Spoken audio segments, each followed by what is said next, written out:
मालदीव के जज़ायर हज़ारों साल पुराने हैं। वैसे तो अभी 2021 में इनके जो प्रेसिडेंट इब्राहिम मोहम्मद सोलेह उन्होंने कहा था कि ग्लोबल वार्मिंग की वजह से इस चीज़ का डर है कि चूंकि मालदीव के जितने जज़ायर हैं वो सतह समुंदर से 6 फुट से नीचे ही हैं, यानी कि 6 फुट से ज़्यादा ऊंचे नहीं हैं बल्कि 6 फुट से नीचे हैं। तो ये खतरा है कि 2025 तक या 2050 तक जो बेशतर 80% जो मालदीव के जज़ायर हैं वो डूब जाएंगे। 1300 के करीब जज़ायर हैं, जिसमें से 300 या 9 या 312 पे आबादी वगैरह मौजूद है, कुछ पे रिजॉर्ट्स विलास बने हुए हैं जिस पे लोग आके रहते हैं। तो इस चीज़ का तो मुझे पता था कि ये बहुत कदीम है और ग्लोबल वार्मिंग की वजह से भी डायरेक्टली थ्रेटेंड है। लेकिन मुझे ये अभी पता चला, एक आइलैंड है काशीधु आइलैंड जो कि माले से तकरीबन 2 घंटे के फासले पर है। यहाँ पे आने का मौका मिला, इसको थोड़ा सा एक्सप्लोर किया तो पता चला कि ये इस आइलैंड पे तकरीबन इस्लाम आने से भी 500 से 600 साल पहले के जो पुराने आसार कदीमा हैं वो डिस्कवर हुए हैं। यानी कि इस्लाम आया था 1443 साल पहले। ये 1443 हिजरी कैलेंडर का साल है इस्लाम का।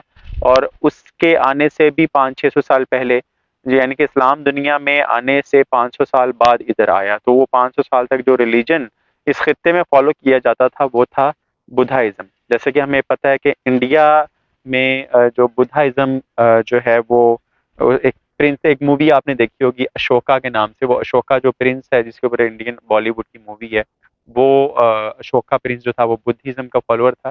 तो हिस्ट्री ये बताती है कि उसी ने जो है मिशंस भेजे थे दूसरे खितों में कि उस वक्त बुद्धाइज्म जो था ना वो रिलीजन ऑफ पीस कहा जाता था, जो कि इस्लाम आने से पहले का ये रिलीजन माना जाता है।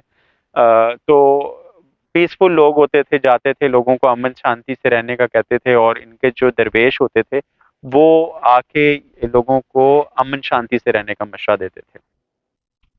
और ये दरवेश जो हैं बुद्धाइज्म के मानने वाले मंक्स, ये जगह जगह पूरी दुनिया में जाते थे और तबलीग करते थे अच्छी बातों की, और लोगों को कहते थे कि आपकी जो जिस्मानी ज़रूरियात हैं इससे बढ़ के आप एक इंसान के अंदर रूहानी शख्सियत होती है, और वो रूहानी शख्सियत जो है वो आपको इस चीज़ का दर्स देती है कि आप किसी चीज़ को, जिंदा चीज़ को नुकसान ना पहुंचाएं। आप जो हैं फल सब्जियां खाएं और ज़िंदा रहें, और लोगों पे जुल्म ज़्यादती ना करें, किसी का हक ना मारें।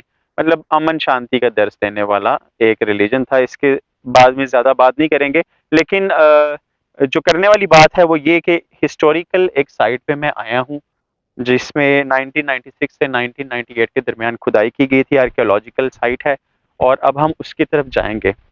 इसको कुरुहिना तारागांडू के नाम से जाना जाता है, और यहाँ पे मालदीव के इस आइलैंड पे काशीदू आइलैंड का नाम है काशीदू, संस्कृत से लिया गया है ये भी। और ये मालदीव के जज़ायर में से तकरीबन दूसरे या तीसरे नंबर पे आता है, या जो सबसे बड़े जजीरे हैं ना रकबे के लिहाज से, तकरीबन 3 किलोमीटर इसका रकबा है, और रकबे के लिहाज से जो है ये एक बहुत बड़ा आइलैंड है। इतना बड़ा आइलैंड है कि वैसे तो मालदीव दुनिया की हर चीज़ इंपोर्ट करता है। आप एक शॉप पे जाते हैं ना, आपको दुनिया की हर कंट्री की कोई ना कोई प्रोडक्ट मिल जाएगी। तो Pakistan, India, Bangladesh, Australia, Brazil और हर तरह की कंट्री की आपको प्रोडक्ट मिलेगी, क्योंकि यहाँ की अपनी प्रोडक्शन नहीं है। लेकिन ये वो आइलैंड है जहाँ पे एग्रीकल्चर अपना है इनका। ये अपनी सब्जियां वगैरह खुद उगाते हैं, और एग्रीकल्चर में क्योंकि इनके पास रकबा थोड़ा ज़्यादा है तो यहाँ पे किसान बहुत मेहनत करके सब्जियां और फल उगाते हैं, और उसकी ज़रूरियात जो है ज़िंदा रहने की वो पूरी करते हैं लोगों की। तो ये वो जगह है जिसको अभी बंद किया गया है चारों तरफ से। इसको कुरुहिना तारागांडू के नाम से जाना जाता है। ये आप देख सकते हैं कि यहाँ पे अभी हम इसमें दाखिल होते हैं। बिल्कुल मुझे ऐसे लग रहा है कि जैसे अ, जिसे वाकई जो एक जजीरा है ना, डिस्कवर एडवेंचरस किस्म की मुझे फीलिंग आ रही है अंदर जाते हुए। वैसे तो पाकिस्तान में भी बहुत ज़्यादा वो आसार कदीमा की बाक़ियात मिलती हैं, लेकिन चूँकि वहाँ भी ज़्यादा ख्याल नहीं रखा जाता तो यहाँ भी मेरे ख्याल से ज़्यादा कोई पूछा नहीं जाता ये देखभाल के लिए। ये एक बाउंड्री लाइन आप देख रहे हैं, ये बाउंड्री लाइन इस जगह को महफूज करने के लिए बनाई गई थी, और इसको वैसे तो प्रॉपरली एक विजिटिंग प्लेस और एक थोड़ा सा लोगों के लिए विजिट के लिए अच्छी एक इसकी देखभाल की जानी चाहिए थी, लेकिन हम देख सकते हैं कि यहाँ पे बहुत ज़्यादा घास फूस वगैरह उगी हुई है।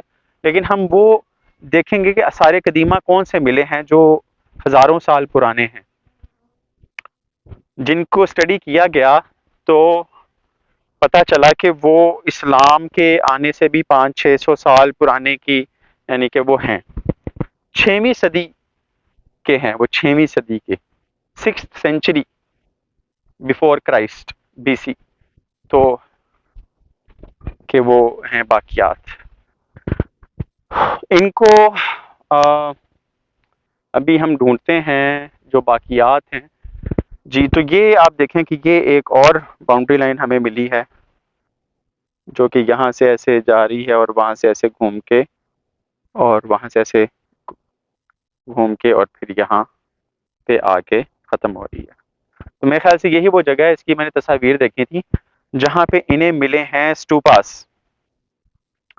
तो स्टूपास जो हैं ये बुद्धाइज्म यानी बुद्ध मंक या बुद्ध दरवेश लोग जो हैं बुद्धाइज्म के मानने वाले, उनके उनके रहने की जगह है। जब वो तबलीग करने किसी दूसरे इलाकों में जाते थे तो वो इस तरह के गुंबद और उनके नीचे कमरे वगैरह बना लेते थे। जैसे अब हम देख रहे हैं ये बहुत ही पुराना फॉसिल है जिसे हम देख रहे हैं।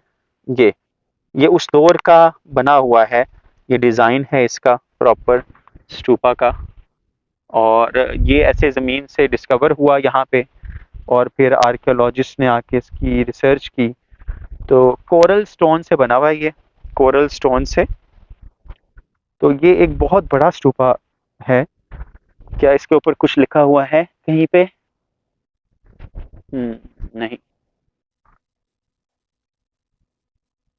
लेकिन इसके नीचे जो है ना, यहाँ से अगर हम इसको खोदना शुरू करें इस स्टूपा को, तो इसके नीचे हमें और गहराई में मजीद कुछ ना कुछ मिलेगा। देखेंगे नीचे जाता जा रहा है।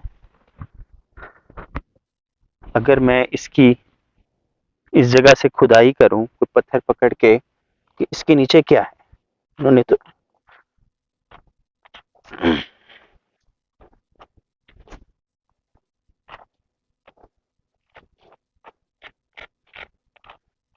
आप देखेंगे कि ये मजीद भी नीचे जा रहा है स्टूपा। तो और नीचे ये स्टूपास जो हैं मौजूद है, इसके नीचे भी कुछ है। तो जहां तक मेरा नॉलेज है ये स्टूपास जो हैं ये गुंबद नुमा जगह थी। यहाँ पे मैं अपना नाम लिख देता हूँ,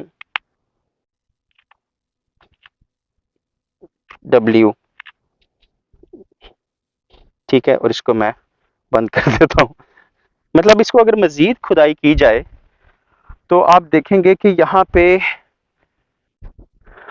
इस तो नीचे कमरे भी निकल सकते हैं, क्योंकि मुझे जहां तक पता है कि स्टूपास जो हैं पुराने बुद्धाइज्म के दौर के, जैसे आप देख सकते हैं छोटे छोटे गुंबद हैं ये। तो ये प्रॉपर एक जगह, एक इबादत गाह हुआ करती थी बुद्धाइज्म की।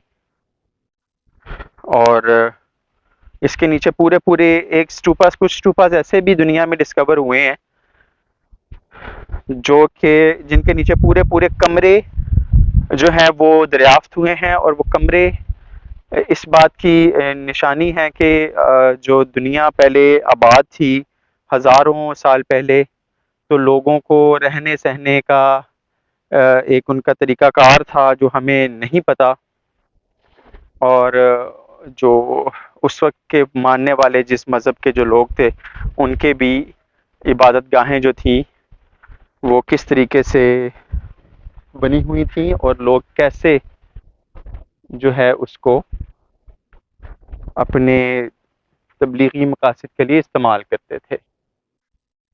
तो खैर आप देख सकते हैं कि ये वो आर्कियोलॉजिकल साइट है जिसका आपको मैंने नज़ारा करवा दिया है इंडियन ओशन में।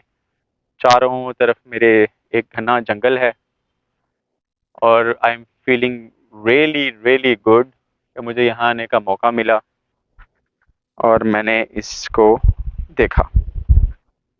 मैं यहाँ से कुछ उस दौर की कोई पत्थर या कुछ ऐसी चीज़ लेके जाना ज़रूर चाहूँगा निशानी के तौर पे, जो कि हज़ारों साल पुरानी तहकीक से साबित हो चुकी हो कि भाई ये बहुत पुरानी है। तो कौन सा ऐसा पत्थर या टुकड़ा लेके जाया जाए? तो ये कोरल स्टोन से बना हुआ है, ये वाला। और अगर इसको मैं ऐसे ही लोग एक-एक करके ले जाते रहे तो इसकी हिस्ट्री जो है वो ख़राब हो जाएगी। यानी कि ये जगह अपनी जो अहमियत है वो खो देगी, तो बेहतर है कि मैं इसको यहाँ रहने देता हूँ। Nothing to take. तो खैर,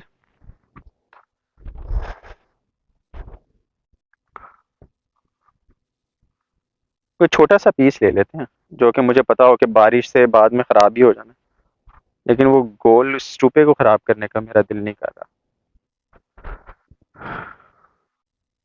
तो अगर इन स्टूपास की मज़ीद अगर खुदाई की जाए, जो कि यहाँ की प्रेज़ेंट गवर्नमेंट का काम है या आर्कियोलॉजिस्ट का काम है लोकल्स का, तो आपको नीचे हो सकता है इसके नीचे पूरे कमरे एक मिल जाएँ। तो ये एक बहुत ही शानदार डिस्कवरी होगी।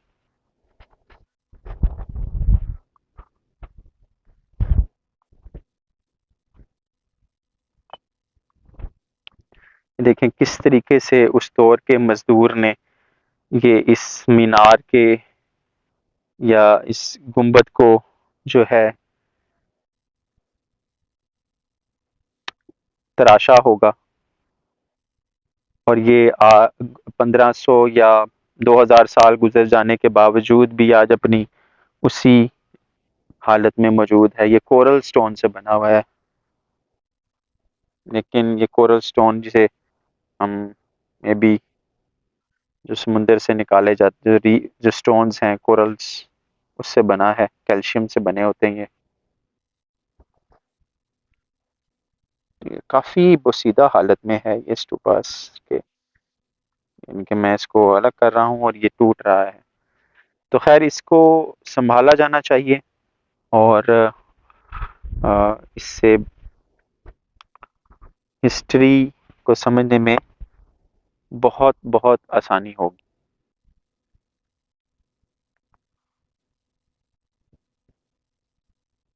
तो चलते हैं जी, अपना सफ़र ख़त्म करते हैं यहाँ पे और आगे चलते हैं हम। और ये कोरल स्टोन से बनी हुई जो चीज़ें हैं, कुछ ऐसी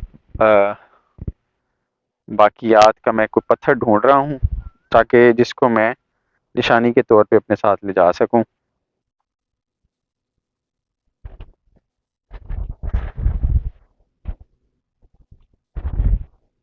जिससे इन स्टूपास को भी, स्टूपास की लुक भी ख़राब ना हो और मुझे भी कोई याददाश्त मिल जाए। तो ये एक पत्थर है जो कि ऐसे गिरा हुआ है, स्टूपा का ही हिस्सा है। बारिश से, रेनी सीजन से ख़राब हो गया है। उस दौर के मज़दूरों के हाथ इस पे लगे हुए हैं। ये एक और टुकड़ा है उस दौर का। तो ये 2 पीसेस जो हैं मैं अपने साथ लेके जा रहा हूँ।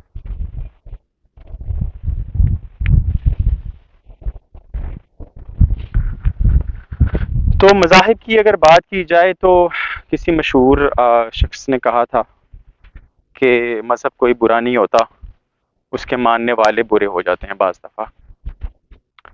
तो क्योंकि जितने भी मज़ाहिब हैं वो सब अमन का दर्स ही देते हैं। ये हम लोग हैं जो उसमें तब्दीलियाँ करके और मनमानियाँ करते हैं अपने फ़ायदे के लिए, चाहे दूसरे को नुकसान ही हो रहा हो। तो अपना बहुत ख्याल रखिएगा। अभी शाम का वक्त हो रहा है।